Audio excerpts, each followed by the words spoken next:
Alors Michel Serres, ben, on le connaît bien, on a lu sa petite poussette, hein, qui est sans doute sa petite fille ou arrière-petite-fille, je ne sais pas très bien, mais qui est tellement habile à utiliser ses pouces hein, sur son smartphone. Moi, je suis très différent, hein, j'utilise mon index, vous voyez, tandis qu'eux, ils sont là avec leurs pouces, je ne sais pas comment ils font ça, mais bon, voilà.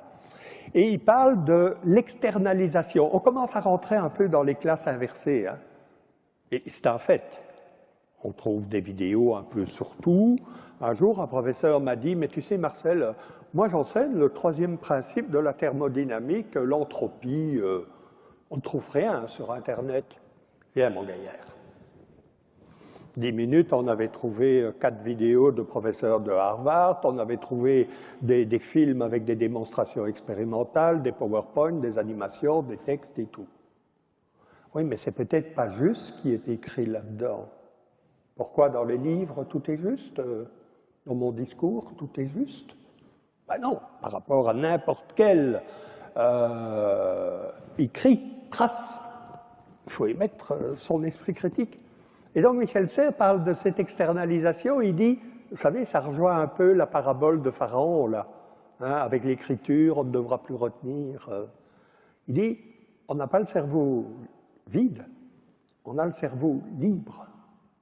Et ça s'est toujours passé comme ça, vous savez. Je ne vais pas aujourd'hui vous parler des neurosciences, mais on voit très bien que le cerveau réutilise, on appelle ça le recyclage, des zones. Ce n'est pas le cerveau qui change, mais des zones qui sont moins utilisées pour faire autre chose.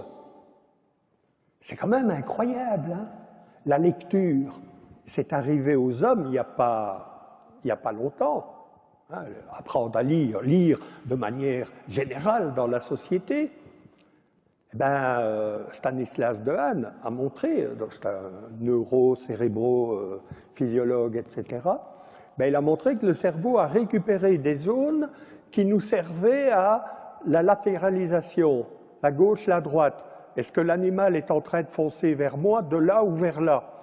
À l'heure actuelle, dans les villes, on n'a plus vraiment besoin de cette fonction-là, et le cerveau a récupéré ces zones-là, ce qui pourrait expliquer la dyslexie. Parce que je vous montre un vélo, c'est toujours un vélo. Si je vous montre les lettres B et D, ça ne marche plus très bien, cette histoire-là. Et donc, vous vous rendez compte que ce que Michel Serres, là, on peut dire, oui, qu'est-ce qu'il y a avec son cerveau libre et tout, c'est comme ça que les humains fonctionnent. Mais libre, pourquoi? La liberté est parfois difficile à apprivoiser. Et à côté de ça, ben, il y a toutes ces compétences. Hein.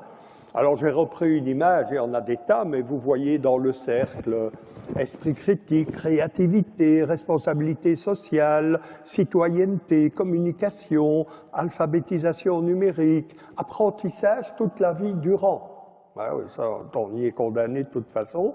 Collaboration, leadership. Et ce qui est intéressant dans ces trous, vous voyez dans le petit cercle blanc, subject, discipline. Un peu comme si les savoirs étaient relégués finalement à quelque chose, un peu comme si, hein, j'ai dit, relégués à quelque chose d'assez périphérique, voulant dire par là que ce que nous devons apprendre aux jeunes, c'est à trouver l'information, la valider, être capable de la partager, de la communiquer, de reconstruire des projets en équipe, etc. Et que le savoir, on peut aller le chercher. C'est quand même un paradoxe de l'école. Dans ma vie à moi, dans votre vie à vous peut-être.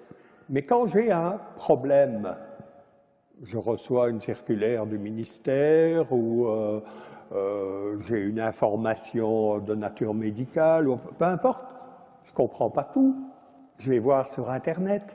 Autrement dit, le problème préexiste à la connaissance.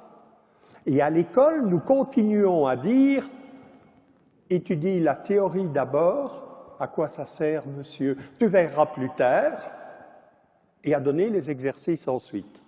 Ben, il y a quand même là quelque chose qui m'interroge, moi.